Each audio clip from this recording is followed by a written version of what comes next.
Hi, Marilyn. Hi, Madison. Hi. Hi. Hi. How are you, Madison? Good. How are you? I'm having some camera difficulties, so No worries. when you're working from home, but Never know. I know I struggled with some tech this morning, so hopefully all goes well. how are you? Did you enjoy the nice weather this weekend? Oh, loving it. So I good. know. So good.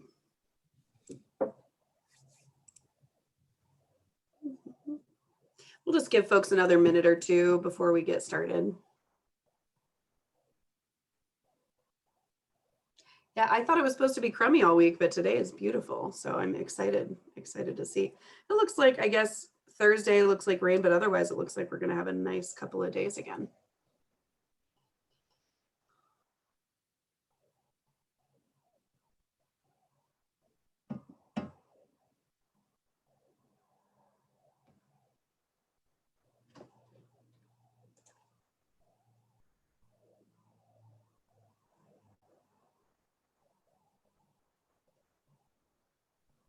Hey, Kylie.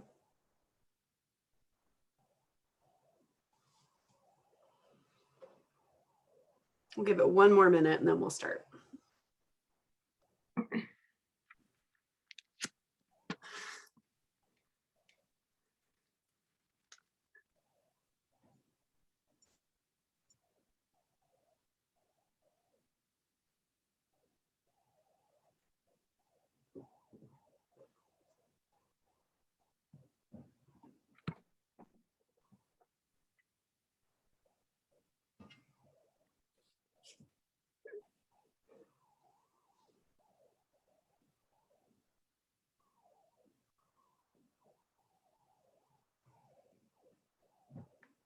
All right, I say let's go ahead and get started.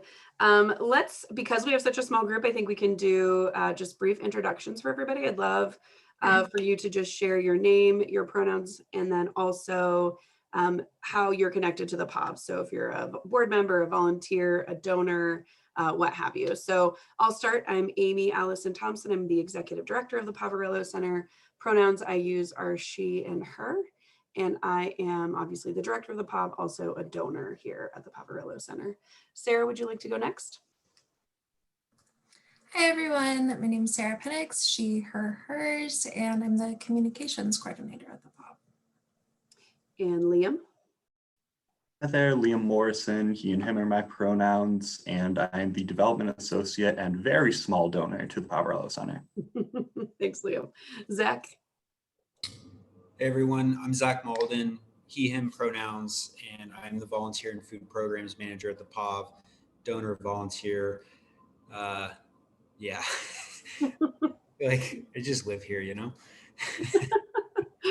Oh, Marilyn. Hi, I'm Marilyn Lamayich. I'm a volunteer and a donor. And she, her, and her would be my pronouns. Awesome. Thanks, Marilyn. Tara? Tara Jensen. I am a donor and board member and general rah-rah supporter of the Poverello. Thank you. Kylie? Hi, everyone. My name is Kylie. I use she and her as my pronouns. I am a donor and a board member of the POB. Great. Jen? Hi, everybody. Good to see you all. I'm Jen Roberts with Humana.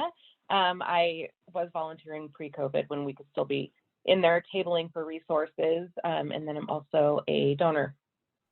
Awesome. Thanks, Jen. Ethan? Hi, I'm Ethan. I'm the administrative assistant, he, him pronoun. Awesome. Thanks, Ethan. All right, Madison. Hi everyone, I'm Madison. Sorry you can't see me, my camera's not working. I use the pronouns she and her, and I am with KECI. Thanks, Madison. And Christy. Hi, I'm Christy Shanowski with the Homeless Outreach Team. She, her, hers. Awesome. Fantastic. Thanks, everybody, for the introductions. I also think I see Claire lurking in the background behind Ethan. I think she's also involved in this meeting back there. Okay, so I'm going to hand it over to Sarah to facilitate the meeting. Thanks everybody for being here at our supporter update for this month, and Sarah's going to take it away. Okay, we are going to start the meeting by just kind of establishing talking about the homeless outreach team and the work that they're doing in April. So as you may know, the winter shelter is just providing overnight services at this time to ease people out of winter shelter during the spring. And since COVID began, HOT has had increased funding. That funding will run out on July 30th. So we're all working really hard to raise funds to keep that capacity strong and heightened as it is now, because in the next couple of years, there will be more affordable housing on the scene, and HOT's role in the community will really help the most chronically homeless people in our community to get housed. So with that, Christy, I'm going to turn it over to you to talk more about HOT and Cornerstone. Thanks, Sarah. So yeah, I guess I'll start by talking a little bit about now that the winter shelter is closed. So HOT's primary focus is the people who will not have a place to stay. We once that it's closed at night, which will be the end of April. So we are focusing on meeting people where they're at outside, talking to people, asking if they have a place to go, focusing on housing, getting them into Missoula coordinated entry if they are not yet, making sure that their basic needs are met. Of course, that's our primary goal always. Right now that involves we're reaching out with 7 of us. We're able to reach more people in a day than we've ever been able to, which is really exciting for HOT. I know that I was asked to talk a little bit about Cornerstone, and Cornerstone primary isn't really, so Cornerstone is made up of 12, it's an apartment complex that is made up of 12 units that started out by being mostly for Fuse clients, which are the high utilizers in this town, people who use emergency services, mental health, the hospitals, places like that, the people that are most likely to die on the street. And so before people are housed at Cornerstone, HOT typically, right now, out of, I believe there's 9 people housed, 6 of those were HOT clients to begin with. And so typically HOT works with them to get document ready, because as you may or may not know, documents when you're homeless, like you don't have a drawer that you can keep them in or a safe that you can keep them in at home. They have to carry everything they own with them, and documents are often lost. HOT has the capacity to help people get their documents and also store their documents for them, which is a really big help. So we worked with those people up to the point of them getting a voucher. Once they are actually living in the building, they are no longer HOT clients, but we still keep in touch with them because we've worked with them for a long time. We have one man there that lived outside and on the courthouse lawn for, I'm going to say close to 20 years. I've been on HOT and I've been with the Poverello for 6 years, and I know he's been on the courthouse lawn that whole time. And he actually came up as last summer as being a person that would qualify for our non-congregate shelter, which is the Sleepy Inn. because of his age and his health reasons. And I was able to meet with him on the courthouse lawn. I had a phone on me and I told him that he qualified, and he was like, oh, well, you know, I'll call them. And I said, no, how about if we call them right now? And we called him, and he was in non-congregate shelter by that afternoon. And from there, he got a voucher and was able to move into Cornerstone, his first apartment in 20 years. I got to see him last week, and he is just so grateful. He said he loves it. It's hard for someone to get used to living in their own space when they've lived outside for a long time, but he loves it and he's learning. So yeah, we stay connected with those people, and we don't do as much hands-on with them. And basically that's what HOT does. We go out into wherever we're needed to go, into the camps, out in the woods, up Kim Williams Trail, anywhere that they are unsheltered, and talk to people and hopefully get them eventually housed.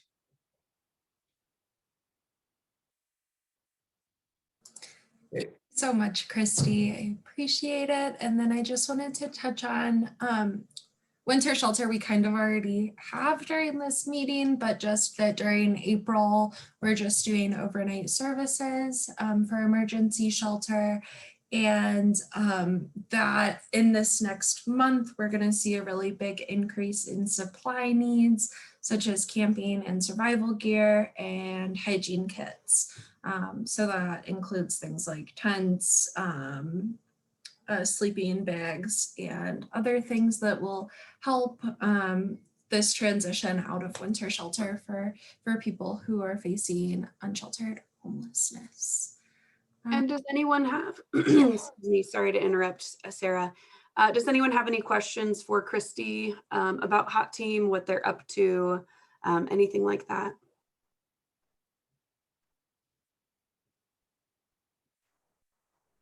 Okay, great. Go ahead, Sarah. And then I think, Tara, you are next for the legislative update. Legislative update. I think I have to speak twice today, so I wasn't sure exactly which one I'm starting with. But I will just give a quick kind of update on some of the things. It's been a very busy legislative session. I work for the Montana Budget and Policy Center as my day job as the co-director, so we're heavily involved with this session. A couple bills just to highlight. Senate Bill 100 is a bill that will restrict access to SNAP, CHIP, and Medicaid. It had its hearing last week. It's still sitting in committee, but it's definitely a problematic bill. So we are keeping our eyes on that one. It is in House Health and Human Services. It has already passed to the Senate. So that is definitely a bill for worry and concern. We are tracking House Bill 632, which is the ARPA money, so the American Rescue Plan. And actually, Sarah, after this, we just posted something on our MBPC's website that kind of breaks down what's in it. It is, a lot of money. So much money. So we kind of break it down a little bit. So Sarah, I can send that to you to send out notes after this. That has made it through the House. It is in Senate Finance and Claims right now. So we are actively tracking that. House Bill 2, the Montana budget is still making its way through the process, has passed the House, and is also in Senate Finance and Claims. And then there are a number of tax bills still alive and making their way through the process that are problematic and will have long-term impacts on the state budget and our ability to invest in families and communities. So House Bill 180, Senate bill, did it. See, I get this far in the session and the numbers start to jumble together just a little bit. And then I'll jump back previous sessions and I'll start saying numbers that don't make any sense because I'm thinking 2 sessions back. Anyway, Senate Bill 182 has made it through the Senate. It just passed out of House tax. It is a complicated trigger bill to trigger tax cuts, primarily benefiting the wealthy if a very specific set of criteria happen, like revenue levels and ending fund balance estimations. So that's a bill we're keeping an eye on. Senate Bill 159 is also reducing the top income tax rate from currently at 6.9% to drop it down. The original text of the bill said 6.75. It has been amended to drop down to 6.5. It will cost about $84 million a year. Will also primarily benefit the wealthiest. I could geek out on effective tax rates if you would like, but I don't think anyone wants to hear that. So that's a bill that's sitting in House text right now. And then Senate Bill 399, which is a new one, which I'm not really sure how they would all work together if they passed. It does a series of things that lowers the top income tax rate, but also gets rid of a number of tax credits that just passed out of Senate tax last week. So we are tracking that, and I imagine that will be on the floor of the Senate this week. But there are so many bills to keep track of, and those are just the ones that came top of my mind as I came onto this call.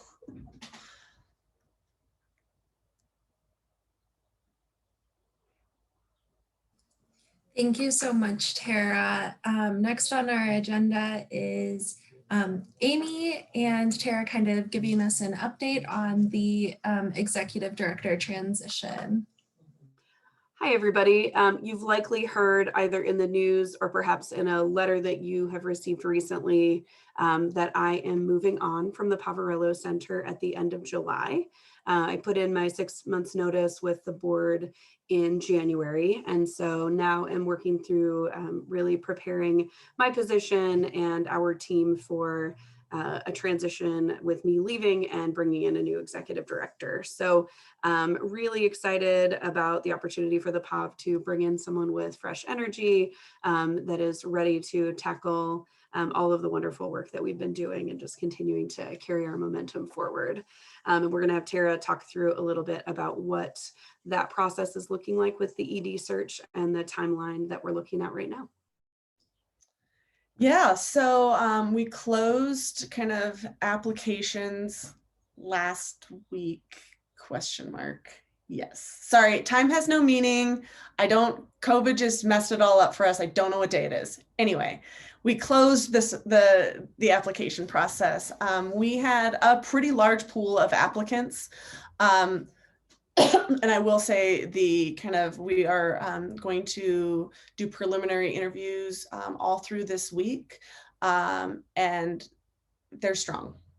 There's some really interesting and very strong candidates, so we're excited to work our way through them. It is our plan that we will pick a handful, although I'm beginning to think that's going to be a tough decision to do another interview. We don't exactly know what that next interview will be. You know, it is of course our hope that those can be in person.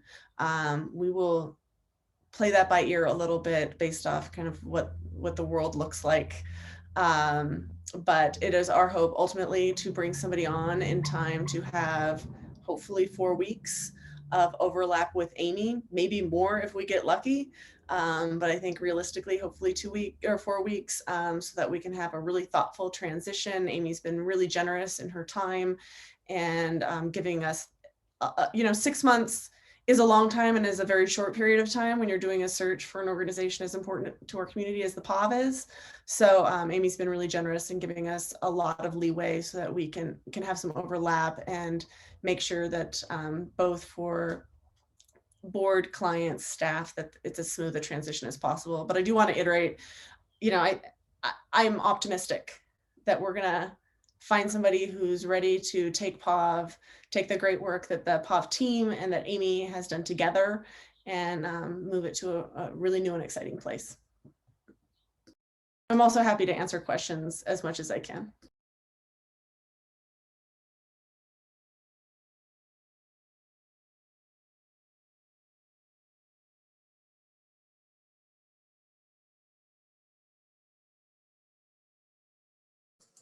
Well, if there aren't any questions, then then Liam is gonna outline some of our supply needs currently. All right, again, Liam Morrison, Development Associate and former HOT team member. So I'm speaking with a little bit of perspective here. Obviously, the largest thing we're dealing with organizationally is the fact that winter shelter is going to be closed at the end of this month. So the 75 to 125 people that have been using this building for shelter for the last 5 or 6 months will be experiencing unsheltered homelessness on May 1st. So we need to get in as many supplies to make that as smooth a transition as possible. We are in really dire need of camping gear, like Sarah said, tents, tarps, anything you think would be helpful when sleeping outside, because that's the reality a lot of these folks are going to face, unfortunately. I will say pillows, I think, seem like a really good donation in theory, and they are helpful for shelter. But as far as assisting folks experiencing unsheltered homelessness, it's just very difficult to transport a bunch of pillows when you're carrying all the donations we have on our back. So maybe stay away from there. Also, one thing to keep in mind, as all of us who have endured a Montana spring know, there is considerable variety in the weather in Montana in the springtime. It could be snowing in 25, it could be 75 and sunny. So we're kind of going to need gear to accommodate all of that. Rain gear is going to be a huge need, but we're still probably going to need hats, gloves, hand warmers, as well as spring and summer materials, bug spray, sunscreen, water and water bottles, especially for people who, until we closed 12-hour day services here, had a place to get water. Now it's going to be a lot harder. So I think water bottles would be a huge, huge help. Also, and this surprised me, but it makes sense for any time I've been out camping, Clorox wipes go over huge. Everyone loves getting them and we never have enough. So that is a humongous donation need that I think we always have. And I think that is about it, unless Christy, who is still on the HOT team, or anyone else has any other donation needs.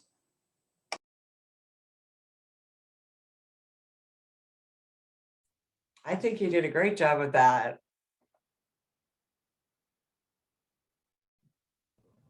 This is a random question. Do you guys ever have requests for can openers? Not often, but we have. I mean, Yeah. but it's not like a, There's other priorities. yeah. Okay. Yeah, I was just curious.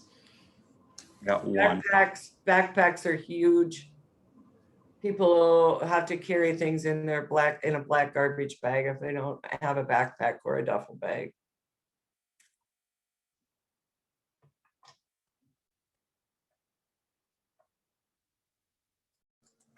And then with that, Zach, I think you're next. Cool. Hey everyone, I was really just gonna update you guys about some upcoming events that we need volunteer help with, and then just day-to-day volunteer stuff that we always need help with. On May 1st, May Day, it's Saturday, May 1st, from 10 a.m. to 1 p.m. We're going to have a neighborhood cleanup. So it's going to be our first neighborhood cleanup this year. Historically, we would do them on a quarterly basis. And I think, the last time we were out was last fall. So the neighborhood this time of year, with the melting of snow and just the time that has elapsed between the last time we were out picking up litter and debris, there's quite a bit of stuff that we need to do. We love neighborhood cleanups because it's fun. First of all, it's a great way to engage our community base and outside and gather and kind of have this, groundswell event and walk around and pick up litter and debris and ultimately keep it out of our rivers, but also just make the place, pretty. And we know it's at times pretty tough to live or have a business next to the POV, although we are off of Broadway and we're one of the most populated areas, with foot traffic day in and day out of anywhere in town. So there's just always something to be done. Also on that day, we're going to be doing some landscaping. We have a mutual aid group here in town that's going to be preparing our 8 raised garden beds in our courtyard. So we're trying to do a lot of things on that day. So if you all want to come out personally and help out, it's totally cool. We can use all the help we can get. And then also if you have friends, family, neighbors, people part of your civic groups, church groups, or businesses that want to join, it's perfect. It's good for younger people as well. So like we have kids that come out and stuff, and they typically get a kick out of walking around and stuff. So that's coming up on May 1st from 10 to 1. And then just other community volunteer needs. We need help in our food programs day in and day out, helping us with food preparation and food serving.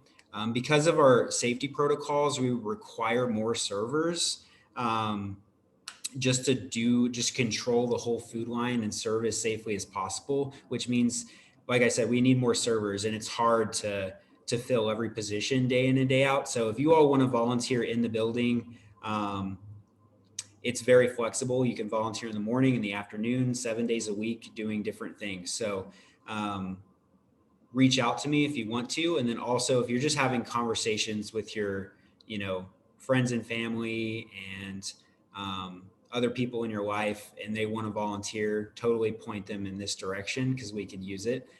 It's really hard to deliver our essential programs without, staff, the help from our guests, and community volunteers. So that's pretty much all I have to say for our volunteer needs at this time. Ask a quick question. Yeah. Are you guys going to send out like an email or something? I feel like I can do some recruiting if I have something to send somebody. Yeah, like a general email, like of what we need, or a special event email? Or... Yeah, like an event email, especially for the May 1, but also for in the kitchen help. I think that's easy for people to kind of recruit that way if there's something tangible they can forward. Yeah, I think we can work on that. We'll be sharing out.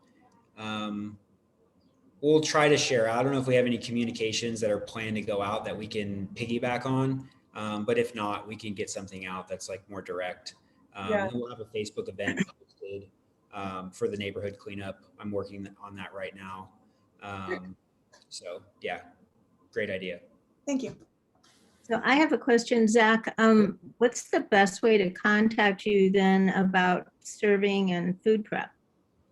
Yeah, I mean, you can look up my information. I can give it to you right now. But typically most people, when they're interested in volunteering with the POV, they go to our main website and the poverellascenter.org. And then on the top of the website, there are tabs, like navigation tabs, and one of them is labeled volunteer. So you can click on that. And if I've done my job properly, it should give you all the information you need to know to get started. So that's a good way right there. And then it has all of my contact information there and things like that. So typically when I'm in passing with people and they want to volunteer, I just tell them to go to our website. So that's good, because our church was, before COVID, our church was preparing meals one Sunday a month. So let's see if they are interested in getting back to that. I don't know. Yeah, I know. And that's kind of, I've been keeping in contact with the church groups and other civic groups who have kind of committed to meal preparation like once a month or whatever. Some of them have kind of pivoted and offered to order meals from local restaurants and things like that. Others are re-engaging because they have received vaccinations. Others are still being patient. So I'm hopeful that by the end of this year, we'll have a lot of those longtime groups re-engage. But just keep me in the loop. There's other things that you all can do indirectly that doesn't involve being in the building. And if you want to talk more about that, like over the phone or email or something like that, that's great. So. Okay, thanks. No problem. And also I just threw Zach's email address and the link that he mentioned in the chat box for folks as well who might want that. Thanks. Does anyone have any other questions about anything today?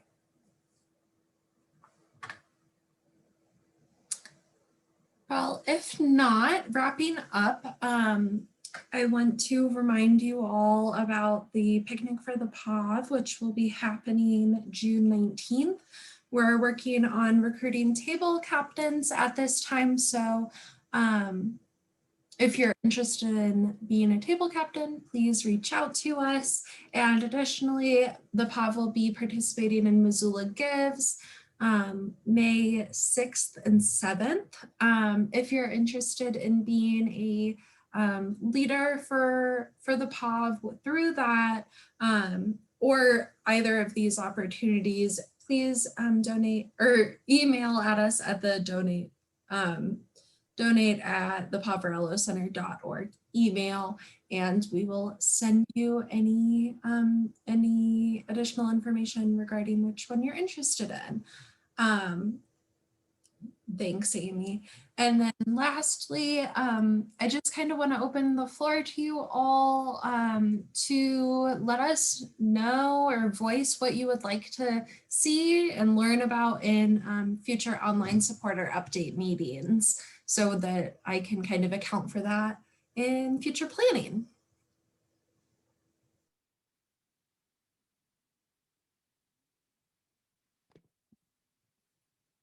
I think this was helpful today, just learning about future events and also the Poverello needs. That's big to share that, I think. Cool, thank you.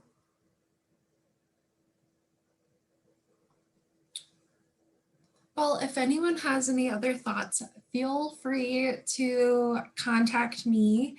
My email is spenix@thepoverellocenter.org. So thank you all so much for coming and participating and engaging with us. I think that's it, unless anyone else has anything else. So